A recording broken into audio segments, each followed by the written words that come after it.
अस्सलाम वालेकुम गाइस, कैसे हैं आप सब। उम्मीद करता हूँ आप सब ठीक ठाक होंगे। तो आज जो है हम आप लोगों के साथ जो है जो मोस्ट लाइक आस्क क्वेश्चन होता है, जो बहुत ज़्यादा पूछी जाती है लोगों का, ठीक है नहीं है, क्योंकि हमारे साथ फॉलो करते हैं मुझे जो मिडिल क्लास के और मिडिल लोअर क्लास के लोग, तो उनको जो है ना बजट और एक्सपेंस के बारे में ज़रूर जो है ना उनको मतलब थोड़ा बहुत तो टेंशन होती है यार कि कैसे एक्सपेंस पूरा होगा और कितना खर्चा होगा यूरोप आने के लिए।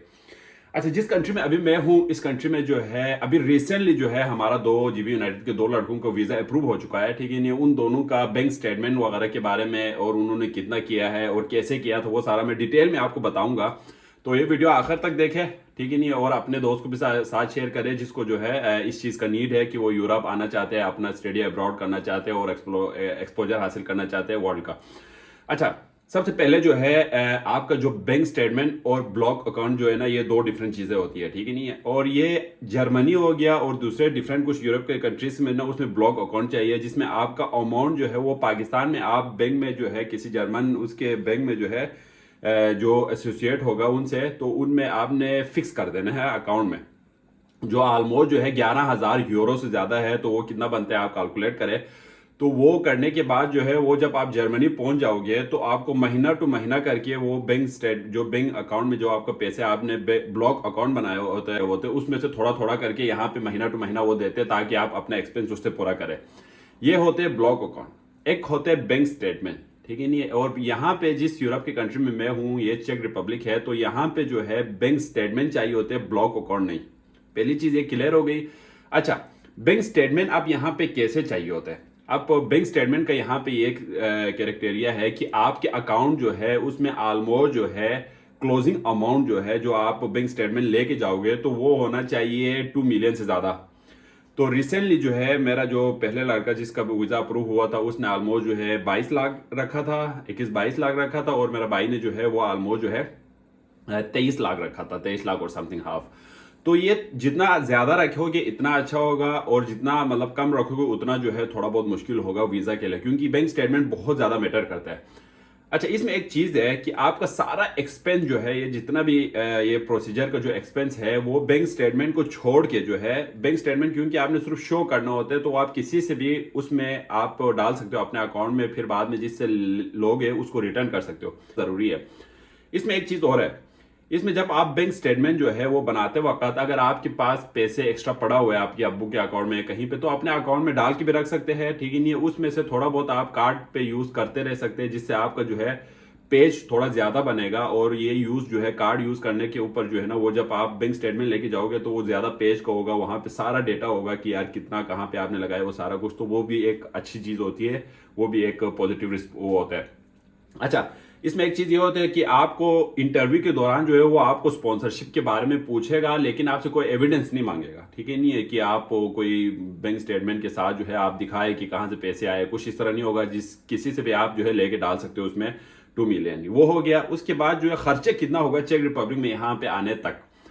चेक रिपब्लिक में जो है बेसिकली जो है 13 से 14 15 लाख के बीच में, 12 और 15 लाख के बीच में आपका एग्जैक्ट जो खर्चा होगा वो होगा पहले 6 महीने का जो है फीस सबमिट करने के बाद जो है 1500 यूरो आप सबमिट के लिए फीस निकाले, ठीक ही नहीं है। तो उसके अलावा मैं डिस्क्रिप्शन में सारा लगाऊंगा कि कितना कितना एक कहाँ पे होगा अप्रोक्सीमेटली, कि कितना कितना हो सकता है खर्चा। उसके बाद जो है जब आप ये सारा खर्चा आप लगाओगे, ठीक ही नहीं है, तो कैलकुलेट करें एयर टिकट और जो आप कैरी कैश करोगे वो सारा लगा के 14 से 13 से 14 15 लाख के बीच में होगा। और ये अमाउंट में अगर आप यूरोप के सेंटर में, जिसका जो मैप है वो जर्मनी, ऑस्ट्रिया, पोलैंड के साथ, ठीक ही नहीं है, स्लोवाकिया के साथ लगता है, और इस सेंटर में है, तो इस कंट्री में अगर आप पहुंचते हो तो ये बेस्ट है। और ये आपको विन विन सिचुएशन है, अगर आप अभी से स्टार्ट करते हो तो ईजी हो जाएगा, और इंशाल्लाह कि आप यहाँ पे आ जाओगे। इसके बाद जो एक्सपेंस यहाँ पे पूरा कैसे करेंगे जी, आप आने के बाद, यहाँ पे आने के बाद हर लड़का जो है अपना एक्सपेंस खुद पूरा कर रहा है, ठीक है नहीं है। जितने भी लोग आए, मैंने कोई ऐसा लड़का नहीं देखा है जिसने कहा हो यार मेरे लिए जॉब नहीं है, मैं टेंशन में हूँ, कोई ऐसा लड़का मैंने अभी तक नहीं देखा है, ठीक है नहीं है। अब यहाँ पे 1000 लोग कहते हैं टेंशनें हैं, मुश्किलात है, इसकी जो है करेंसी डाउन है, जो भी है, लेकिन यहाँ पे लोग मैंने हैप्पी हैप्पी देखा है, मैंने खुश खुश देखा है। क्यों? क्योंकि यहाँ पे स्ट्रेस नहीं है, ठीक ही नहीं है। यहाँ पे आप जॉब पे जाते हो और जॉब पे आप सुकून से अपना जॉब करते हो, ठीक ही नहीं है, कोई टेंशन वाले बात की नहीं, कोई टेंशन नहीं होता, सुकून से आप अपना जो है अच्छा खासा पैसा बना के अपना अगला सेमेस्टर का फीस निकाल सकते हो, पहली बात। उसके बाद आप अपना एक्सपेंस वगैरह निकाल के अच्छे भला जो है कंट्रीज में आगे पीछे घूम भी सकते हो। चेक रिपब्लिक, ऑस्ट्रिया वगैरह जो है ये यूरोप के कुछ अच्छे कंट्रीज में आते हैं जहां पे आपको वर्क जो है ना, वर्क की अपॉर्चुनिटीज ज़्यादा मिलते हैं। अब आप इसमें क्या करें, जब आप यहाँ पे आते हो तो आपको कुछ तरीके होते हैं जहाँ पे अप्लाई करने के कुछ तरीके होते हैं। मैंने खुद डिफरेंट तरीकों से अप्लाई किया था, ठीक है नहीं, जिससे मुझे अच्छी जॉब की ऑफर हुई। तो ये भी एक फ़ायदेमंद होती है। जब आप यहाँ पे आते हो तो उसके बाद आपके लिए वर्क जो है वो जितना आप दिल करे इतना काम कर लेते हो, ठीक है। इसमें कोई वो 20 घंटे पर वीक ये वो इस तरह का कोई सीन नहीं है।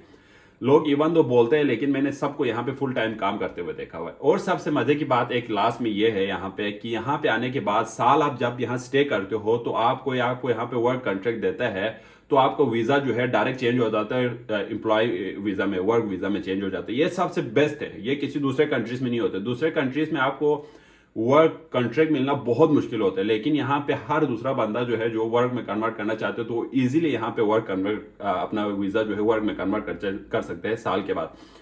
एक मजे की चीज यहाँ पे ये भी है, जब आप यूनिवर्सिटी में पढ़ते हो, आपको एक सिटी में आप आया है किसी सिटी में, वहां पे आप पढ़ रहे हो और वहां पे अगर आपको पसंद नहीं आते, यूनिवर्सिटी का फीस ज्यादा लगते हैं, तो आप किसी और सस्ते यूनिवर्सिटी में या यहाँ पे आने के बाद किसी और यूनिवर्सिटी में एडमिशन लेके जो है वहां पे सुकून से अपना वहां पे भी जो है सिस्टम सेट कर सकते हैं। तो इससे क्या फायदा होता है, इससे ये फायदा होता है आपको यहाँ पे अपॉर्चुनिटी के साथ जो है रिलैक्सेशन बहुत ज्यादा होता है कि आपको टेंशन लेने की जरूरत नहीं होता है। आप डिफरेंट वे होते हैं कि आप अपने आप को एडजस्ट कर सकते हैं।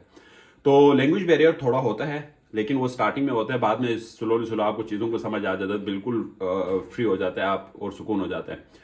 तो बेस्ट ऑफ लक, अप्लाई करें। प्रीवियस वीडियोस को देखें, डॉक्यूमेंटेशन के बारे में बताया हुआ है, सुपर लीगलाइजेशन के बारे में बताया हुआ है, नोटिफिकेशन के बारे में बताया हुआ है, हर चीज़ बताया हुआ है। जो ज़्यादा क्वेश्चन पूछते हैं, जिसका ज़्यादा क्वेश्चन होता है वो भी बताया हुआ है, और डिटेल में भी वीडियोस है, सब देखें। इंशाल्लाह एक दिन आपके साथ जो है यूरोप के किसी मुल्क में जो है या किसी सिटी में जो है इंशाल्लाह मुलाकात होगी। Best of luck.